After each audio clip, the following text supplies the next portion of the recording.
Assalamualaikum, perkenalkan nama saya Dian Ramadhani. Hari ini saya akan menjelaskan mengenai pengantar dasar akuntansi, yaitu proses yang terdiri dari identifikasi, pengukuran, dan pelaporan informasi ekonomi yang tujuannya untuk menyajikan informasi ekonomi dari suatu kesatuan ekonomi kepada pihak yang berkepentingan, yang dimana para pemakainya adalah pemilik, manajer, kreditur, investor, karyawan, pemerintah, dan masyarakat. Ada akuntansi keuangan, biaya, dan lain-lain. Lalu jurnal dan posting. Jurnal adalah alat untuk mencatat transaksi perusahaan yang dilakukan secara kronologis. Posting adalah proses memindahkan ayat-ayat jurnal yang telah dibuat dalam buku jurnal ke buku besar. Lalu neraca saldo adalah selisih antar jumlah sisi debit dengan jumlah sisi kredit. Lalu yang ketiga adalah jurnal penyesuaian. Jurnal penyesuaian adalah proses mengubah perkiraan pada akhir periode akuntansi sehingga pembukuan dapat mencerminkan beberapa jumlah nilai aktiva dan hutang yang sekiranya tujuannya untuk kepraktisan alokasi periodik dan akuntansi menganut asas akrual. Lalu ada neraca lajur, bukanlah laporan keuangan dan tidak diwajibkan untuk diberikan kepada pihak luar, yang fungsinya mengetahui dari suatu ayat penyesuaian sebelum ayat ini di jurnal dan dimasukkan dalam buku besar. Lalu ada jurnal penutupan, dilakukan dengan cara memindahkan saldo rekening penghasilan dan biaya rekening rugi laba dan kemudian menutup saldo laba rugi ke rekening modal perusahaan yang tujuannya untuk menutup saldo yang terdapat dalam semua rekening sementara. Lalu akuntansi perusahaan dagang. Akuntansi perusahaan dagang, penjualan tunai dicatat pada register kas dan pada akhir hari kerja. Lalu ada penjualan kredit, yaitu menjual dengan pembayaran diterima beberapa waktu kemudian secara berangsur. Lalu ada namanya klasifikasi biaya. Klasifikasi biaya ini berguna untuk menghitung biaya suatu produk yang mengandung unsur bahan baku, upah langsung, dan overhead, yang tujuannya penentuan harga pokok produksi, alat perencanaan, pengendalian biaya, dan fungsinya untuk melakukan perhitungan dan pelaporan harga pokok suatu produk. Lalu ada perusahaan manufaktur. Nah, perusahaan manufaktur itu adalah perusahaan yang mengolah bahan mentah menjadi barang jadi.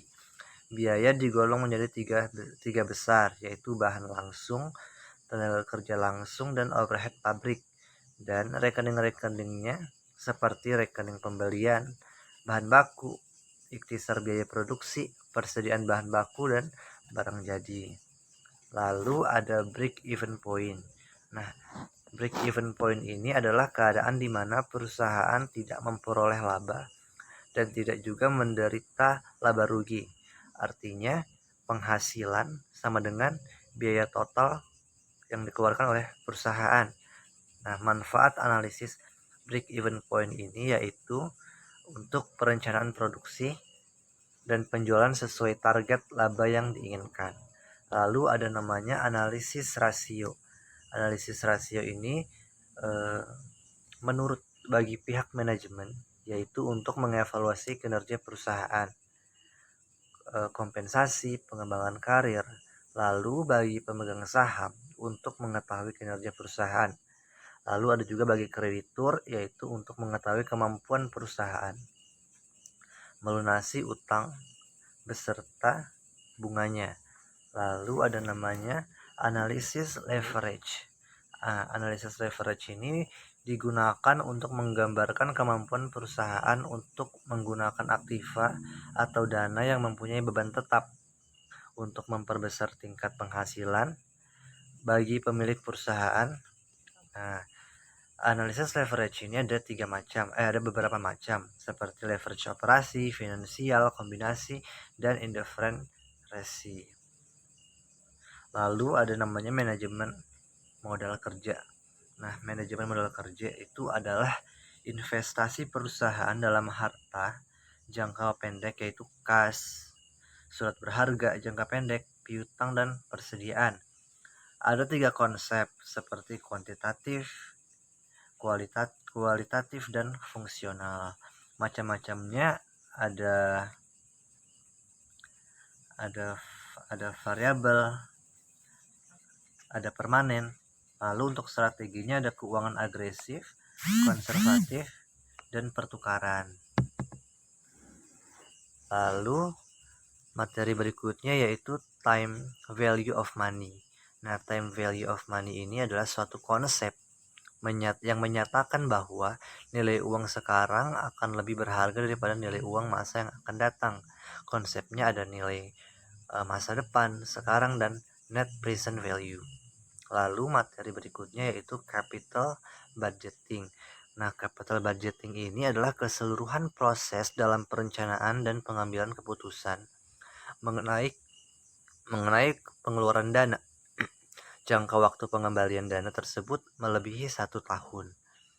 Itu yang capital budgeting ini tujuannya untuk menghasilkan sejumlah uang dan untuk mendapatkan kehidupan yang lebih layak atau baik di masa yang akan datang.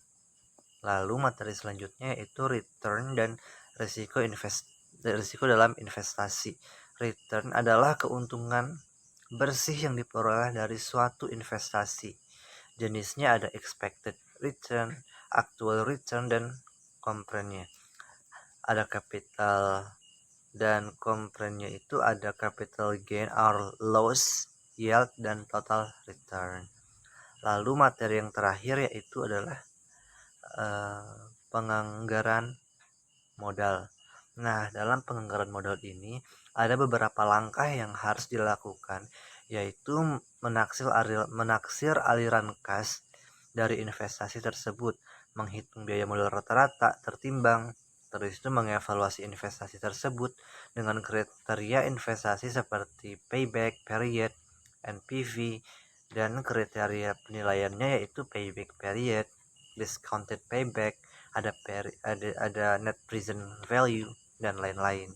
Nah, sekian dari saya untuk materi-materi berikut. Semoga materi yang saya sampaikan bisa bermanfaat untuk teman-teman. Sekian dari saya. Wassalamualaikum warahmatullahi wabarakatuh.